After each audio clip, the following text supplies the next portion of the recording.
ఇలా మాట్లాడతారు. ఆడపిల్లలు అని కూడా తప్పు చేస్తే ఖచ్చితంగా అంటారమ్మా. అమ్మ నాన్న అంటారు, బాబాయిలు అంటారు, మేనమామలు అంటారు. ఎందుకంటారు అంటే ఆ బిడ్డకి ఎక్కడ ఏం నొప్పి తగులుతుందో అని అంటారు తప్ప ఎవ్వరు ఈ భూమి అక్కడ దాకెందుకమ్మా. మనం డిస్కవరీ ఛానల్ చూస్తే పెంగ్విన్లు తిరుగుతూ ఉంటాయి. ఒక 2 పెంగ్విన్లు మాత్రం సపరేట్గా ఉంటాయి. రోజు చూపిస్తాడు టైం. ఆ పెంగ్విన్ వచ్చే టైంకి ఇది ఇంకో పెంగ్విన్తో మాట్లాడుతుంటే ఆ డ్రామా చూడాలమ్మా. మనుషులకే కాదు, పొసెసివ్నెస్ జంతువుల్లో అది కూడా ఉంటుందమ్మా. అలాగే మనం ఈ మధ్య ఇన్స్టాలో చూసాం.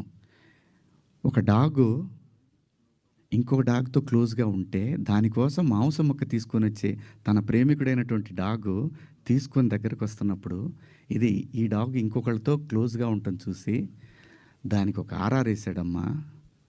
జంతువులు కూడా ఉంటుందమ్మా పొసెసివ్నెస్. స్త్రీ అంటే ప్రకృతి మీద ప్రతి వాళ్ళకి కూడా ఎప్పటి వరకైతే ఈ ప్రకృతి మీద మనిషికి మగాడికి గౌరవం ఉంటుందో అప్పటికి వరకు మాత్రం ఈ ప్రకృతి ఉంటుంది. ఆ తర్వాత లేదంటే ఇది నాశనం అయిపోతుంది. ప్రకృతి అంటే స్త్రీ, స్త్రీ అంటే ప్రకృతి. అమ్మ